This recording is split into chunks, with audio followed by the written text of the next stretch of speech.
दीपावली के पूर्व संध्या पर बिहार सरकार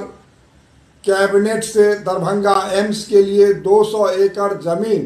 भारत सरकार के स्वास्थ्य मंत्रालय को हस्तांतरित करने के लिए जो निर्णय कैबिनेट से लिया है, उसके लिए मैं बिहार के माननीय लोकप्रिय मुख्यमंत्री श्री नीतीश कुमार जी, उप मुख्यमंत्री माननीय श्री तारकिशोर प्रसाद जी एवं श्रीमती रेणु देवी जी,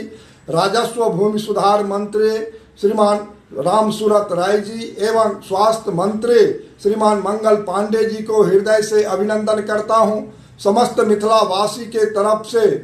शुभ बेला पर शुभकामना भी देता हूं और